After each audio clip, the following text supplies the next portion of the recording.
ଏବେ ଏବେ କିଷାନ କିସ୍ତି ନେଇ ଆସିଛି ବଡ଼ ଅପଡେଟ୍। ଯେଉଁମାନେ 2,000 ଟଙ୍କା ପାଉଥିଲେ ତାଙ୍କ ବର୍ତ୍ତମାନ ବୃଦ୍ଧି କରାଯାଇ 4,000 ଟଙ୍କା ସେମାନେ ପାଇପାରିବେ। କେମିତି 4,000 ଟଙ୍କା ପାଇବେ ଭିଡ଼ିଓଟି ଶେଷ ପର୍ଯ୍ୟନ୍ତ ଦେଖନ୍ତୁ। ଜୟ ଜଗନ୍ନାଥ, ନମସ୍କାର। ମୁଁ ସୁରେନ୍ଦ୍ର ମଲ୍ଲିକ। ଭିଡ଼ିଓଟି ଭଲ ଲାଗିଲେ ଭିଡ଼ିଓକୁ ଲାଇକ୍ ଆଉ ସବସ୍କ୍ରାଇବ୍ କରିବାକୁ ଭୁଲିବେ ନାହିଁ। ତ ଦେଖନ୍ତୁ, ଚାଷୀଙ୍କ ପାଇଁ ବଡ଼ ଖବର ଆସିଛି। ମୋଦି ସରକାର ଆଣିଛନ୍ତି ନୂଆ ଭେଟି। ନେକ୍ସଟ 18ତମ କିସ୍ତିରେ ଆପଣଙ୍କୁ ମିଳିପାରିବ 4,000 ଟଙ୍କାର ରାଶି। ଲାଇକ୍ ଆଉ ସବସ୍କ୍ରାଇବ୍ କରିକି କହିବେ ଭୁଲନ୍ତୁ ନାହିଁ। ପାଖରେ ଥିବା ବେଲ୍ ଆଇକନ୍କୁ ଚିପନ୍ତୁ। ଦେଖନ୍ତୁ, ନୂଆ ଅପଡେଟ୍ ଆସି ପହଞ୍ଚିଛି ଯେ ପ୍ରତ୍ୟେକ ଚାଷୀ ଯେଉଁମାନଙ୍କ ପାଉଥିଲେ ଆମର ପିଏମ୍ ମୋଦି ପଇସା ପାଉଥିଲେ, ପିଏମ୍ କିଷାନ ପଇସା ପାଉଥିଲେ, ସେମାନଙ୍କ ପାଇଁ ଗୋଟେ ବଡ଼ ଅପରଚ୍ୟୁନିଟି ଆସିଛି। ଓଡ଼ିଶା ସରକାର ଏବଂ କେନ୍ଦ୍ର ସରକାର ଡବଲ ଇଞ୍ଜିନ୍ ସରକାରକୁ ନେଇ ଏପରି ଦୁଇ ଗୁଣ ବିକାଶ ଯେଉଁ ନାରା ଲାଗିଥିଲା, ତା ବର୍ତ୍ତମାନ ଯଦି ଆପଣ ଏକ କ୍ଷୁଦ୍ର କୃଷକ ତେବେ ଆପଣଙ୍କ ପାଇଁ ବଡ଼ ଖବର ଆସିଛି।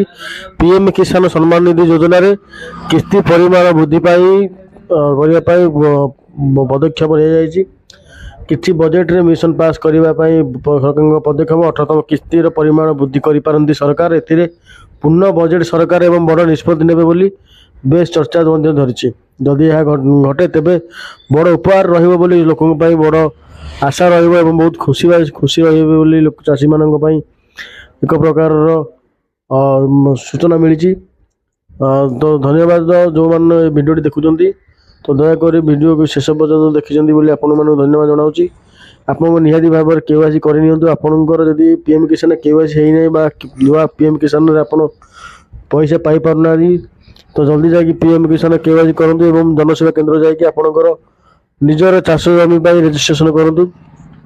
ପିଏମ୍ କିଷାନ ଲାଭ ଉଠାନ୍ତୁ। ପିଏମ୍ କିଷାନ ସମ୍ମାନ ନିଧି ଯୋଜନାର କିସ୍ତି ପରିମାଣ ବୃଦ୍ଧି କରାଯିବ। 18ତମ କିସ୍ତି ଆପଣ ବହୁତ ଜଲ୍ଦି ପାଇପାରିବେ, କୌଣସି ପ୍ରକାର ଅସୁବିଧା ନାହିଁ। କିସ୍ତି ରାଶି କେତେ ହେବ ଜାଣନ୍ତୁ। ବର୍ତ୍ତମାନ 2,000 ରୁ 4,000 ଟଙ୍କା ବୃଦ୍ଧି କରିବେ ସରକାର।